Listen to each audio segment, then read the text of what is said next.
생생한 복음의 현장을 찾아가는 담비플러스에서는 예수님 이야기로 가득 찬 교회 한인동산 장로교회의 이풍산 목사를 만났습니다.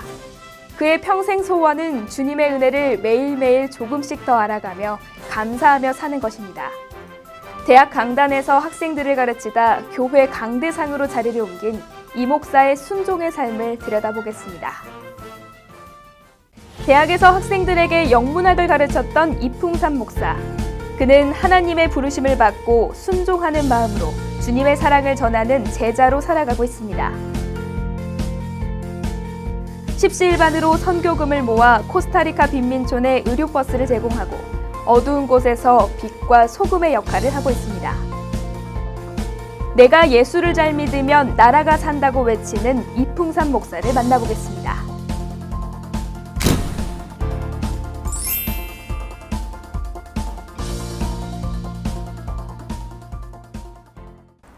가뜩이나 추워진 요즘 손을 호하고 불고 다니실 텐데요. 그래서 모셨습니다. 오늘 담비 같은 주인공을 만나고 나시면요, 마음속에 따뜻한 온기가 느껴지실 수 있습니다. 바로 하나님께서 주신 지상명령을 완성하기 위해 끊임없이 주님의 사랑을 실천하고 계신 분입니다. 한인동산 장로교회 이풍산 목사님을 모셨습니다. 안녕하세요, 목사님. 예, 안녕하세요. 네, 먼저 새해 복 많이 받으시기 바랍니다. 예, 네. 저도 받고 우리 아나운서 분도 새해 복 많이 받으세요. 아유, 감사합니다. 예. 새벽 특세다, 선교다 한참 바쁘실 텐데 이렇게 담비TV와 함께 해주셔서 감사합니다. 예, 예. 네, 목사님 2017년은 잘 시작하셨나요? 예, 그렇습니다. 네. 하나님의 은혜로. 저도 그렇습니다. 오늘 목사님 만나고 나서 더욱더 제가 은혜 많이 받고 2017년의 계획을 잘 실천해 보려고 오늘 이렇게 왔습니다. 예, 저도 그렇길 바랍니다. 이제 질문을 좀 드려볼 텐데요. 참 특별하고 대단하신 목사님이다라는 생각이 들었습니다. 목사님께서 영문학을 또 전공을 하셨고 한때는 강단에 서서 이제 교수까지 하셨는데요. 갑자기 이렇게 목사님이 되신 계기도 궁금하고 아주 특별한 에피소드가 있을 것 같습니다. 어떠신가요? 예, 저는 목회자가 돼야 되겠다고 생각해 본 적은 한 번도 없었습니다. 네. 그냥 잘 예수 믿고 제 가는 길을 가고 교회 잘 섬기고 제 맡은 일을 잘하고 이제 그렇게 생각했는데 네. 이제 한국에서 제 공부도 마치고 이제 또 대학에서 가르치고 이러면서 미국에 유학을 와야 되겠다고 생각해서 이제 유학 준비를 하는데 네. 아시잖아요. 옛날에는 전부 타자를 쳐야 되는 거. 그쵸. 예. 오타나면 그것도 종이 다 이렇게 다시 쳐야 돼서 그래서 네. 이제 조심스럽게 이제 미국에 서류를 보내고 왔다 갔다 하는데 어느 날 정말로 이제 조심스럽게 타자를 치고 있는데 네. 제 마음속에서 야 이놈아 너 이제 네 공부 그만하고 내 공부를 좀 하면 어떠냐 이런 그게 속에서 이제 쑥 이렇게 들려가지고 네. 제가 너무너무 놀랐어요. 왜냐하면 저는 한 번도 제가 하는 공부가 제 공부고 하나님 공부가 아니라고는 생각해 본 적이 없어. 그러면 이게 무슨 뜻이지? 그리고 이렇게 생각을 해보니까 아, 하나님이 내 방향을 틀으라 그러시는가 보다.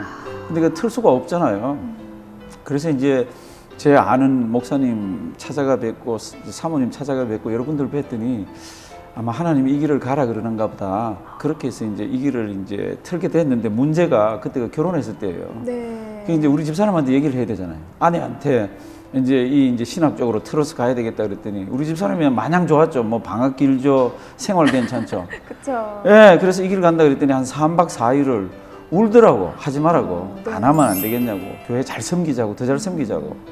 근데 이 길은 그냥 가야 되는 길이라 제가 이제 가겠다 그러고 하나님하고 딱 한 가지만 딜을 했습니다. 네. 피조물이 창조주 하나님한테 딜하는 게 참 좋지는 않은데 딜을 했습니다. 네. 그 당시만 해도 이 목회자들이 살기가 어려웠어요. 네.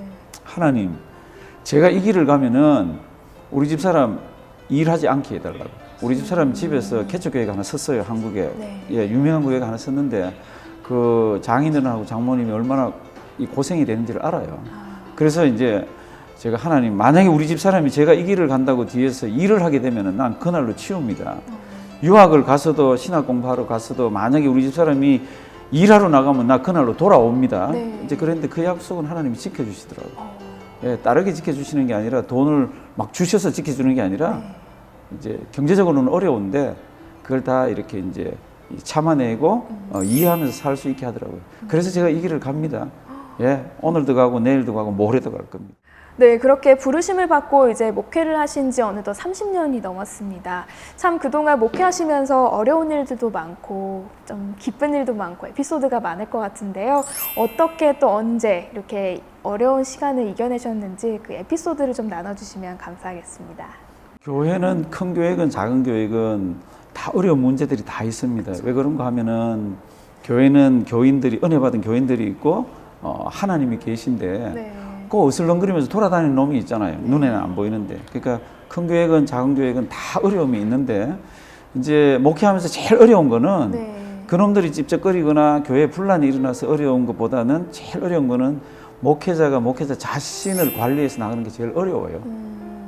제 개인의 경건 생활이나 그다음에 교회 무슨 이제 어려운 일이 있을 때 그거를 풀어나가는 그 과정에 제가 저 자신과 싸우는 게 제일 어렵습니다. 그래서 이제 어떻게 풀었냐 하면은 뭐 새벽기도 때 와서 이제 기도하면서 그때는 이 표현만 계속 하는 거예요. 하나님, 이 교회가 제 겁니까? 제 거 아니잖아요. 하나님, 이 교회 하나님 거잖아요. 저 잘 모르겠어요. 하나님 알아서 해주세요. 그러면서 저는 뭐 최선을 다하고 기도하고 그런 거죠. 그러면 어느 날 이렇게 스르르 풀리더라고요. 그래서 그 어려운 문제가 있어도 이제 교인들도 같이 이제 신앙생활하고 이렇게 힘을 얻어서 나가더라고요. 예. 뭐 비결은 그거밖에 없는 것 같아요. 역시 비결은 기도다. 예. 네, 예. 명심하겠습니다. 예. 그리고 교회는 하나님 거고. 맞습니다. 예, 하나님 거고. 그리고 한인동산 장로교회가요, 뉴욕 한인사회에서 참 등불 같은 역할을 많이 하고 있는데요. 굉장히 많은 선교를 하고 있습니다. 교회 내에서는 장애인 교실도 운영을 하고 또 숙자에게는 음식 제공 그리고 구제 기금 등을 통해서 어려운 나라에 많은 지원을 하고 있는데요. 이 교회 그리고 목사님이 가지고 있는 국내외 선교 방향이 좀 궁금합니다. 예. 우리 국내 쪽이나 미국 쪽이나 이제 한국 쪽은 어려운 개척교회나 이런 데는 이제 돕고요. 네. 근데 이제 외국 쪽으로 이제 도울 때는 이제 비중을 두는 것이 그 선교사님이 어린아이 사역에 치중하고 있는가. 왜냐하면 지금 투자하면 10년, 20년 뒤에 건지잖아요. 네. 또 하나가 현지에 있는 목회자들을 키우나 지도자들을 키우나 그걸 이렇게 보고 일부러 막 스크린은 안 하고요. 네. 예, 어떤 분들이 이렇게 어느 분들이 힘들대요. 거기 좀 이렇게 도와주세요. 그러면 가능하면은 돕고요. 그 다음에 한번 돕기 시작하면 특별한 일이 없으면 예수님 올 때까지 그 선교지나 아니면 개척교회나 교회 기관이나 이런 데를 이렇게 돕고 있습니다. 특별히 미국에 있는 기관들은 우리 교회가 못하는 그런 곳들, 뭐 감옥 사역이나 아니면 청소년 사역이나 아니면 뭐 장애인 사역이나 우리가 직접 손을 뻗치지 못하는 곳에서 하는 분들은 우리가 가능하면 이렇게 도우려고 그러죠. 예, 그렇게 하고 있습니다.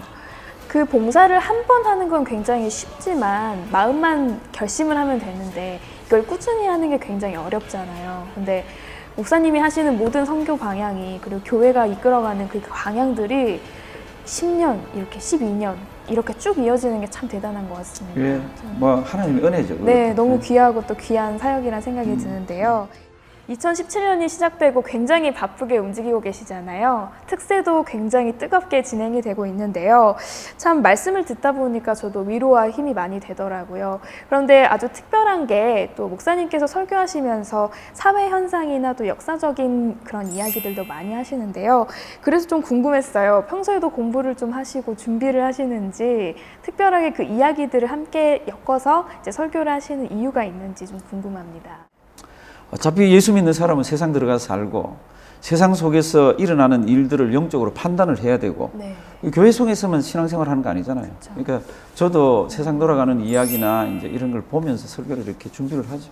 특별히 이제 미국에서 대선이 있을 때 제가 이제 끊임없이 얘기를 했습니다. 성도 여러분들 투표를 하시되 어떤 원리를 가지고 있고 어떤 도덕적인 감각이 있는 분들을 좀 뽑으십시오. 지금 우리 소수민족에게 이게 좋고 저게 좋고 이게 좋고 이러니까 그분을 뽑아야 되겠다가 아니라 그분이 어떤 원리를 가지고 있는지를 보고 뽑으십시오. 저는 그렇게 했어요. 네. 그래서 대선은 끝났고 신방 가면 계속 교인이 묻더라고요. 목사님은 누구 찍어요? 찍으면. 어머, 네. 예. 그래서 제가 그때는 대답을 안 하죠. 네. 올해가 또 종교개혁 500주년이잖아요. 참 밖으로 보나 안으로 보나 가장 중요한 해이라고 생각이 드는데요. 요즘에는 한국이나 미국이나 기독교의 위기다라는 말이 많이 들리고 있습니다. 그래서 이제 좀 질문을 드려보는데 저 같은 평신도나 또 목회자나 어떤 자세를 좀 바라보고 가지고 이렇게 우리가 나아가야 될지 목사님은 어떻게 생각하시는지요? 저는 한인동산 장로교에 와서 이제 섬기면서 네. 우리 다 같이 예수 잘 믿는 사람이 됐으면 좋겠다고. 이제 예수 잘 믿는다는 뜻이 갖고 있는 깊이와 넓이와 폭이 굉장하잖아요. 우리가 예수 잘 믿으면 밖에 있는 사람들도 감화 감동을 받고, 우리가 예수를 잘 믿으면 하나님께도 큰 영광을 돌리고, 네. 우리 예수 잘 믿자 그랬습니다. 근데 이제 보면 교회는 목사가 예수를 잘 믿어야 교인들이 예수를 잘 믿습니다. 네. 그래서 그게 이제 저한테 제일 큰 숙제고요. 네.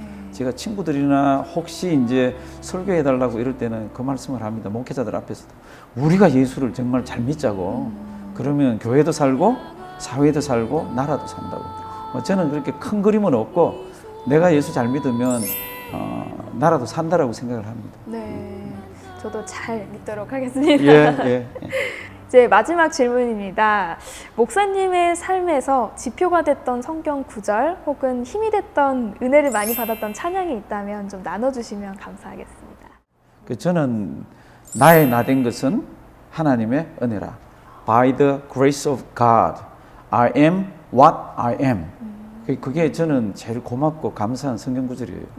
그리고 이제 우리 교회는 누구든지 먼저 죽으면은 살아있는 사람들이 내가 죽으면 이 찬송 불러줘 그러는 거를 다 이제 주신 분들은 제가 컴퓨터에 파일을 가지고 있어요. 네. 이제 거기에 이제 제 찬송이 하나 있죠. 그게 뭔가 하면은 옛날 찬송가 506장이에요. 506장 뭔가 하면은 예수도 알기 원하면 크고도 넓은 은혜와 후렴 가시면 내 평생의 소원, 내 평생의 소원 대속해 주신 은혜. 그게 저는 너무 감사한 거 있잖아요. 그러니까 제가 평생 살면서 하나님께서 나에게 주신 그 은혜를 매일매일 조금씩 알아가는 그게 너무 고맙고 감사한 거 있잖아요. 그래서 찬송은 제가 죽으면 우리 성도님들이 예수도 알기 원하면 크고도 넓은 은혜와 내 평생의 소원, 내 평생의 소원 그거 한번 불러줄 거예요. 그게 그렇고 또 요즘 와서는 어떤 분이 이렇게 뇌성마비가 오셨는데 이분이 하나님의 은혜가 너무 고마워서 예수 믿게 해준 게 너무 고마워서 굉장히 짧으면서 간단한 찬송 가사를 적고 어떤 분이 작곡을 했는데 그게 은혜로다예요. 은혜로다. 혹시 아시면 제가 이걸 드렸는데 한번 해보시죠. 뭐 은혜로다 주와 함께 거함이 은혜로다 은혜로다 주와 함께 거함이 은혜로다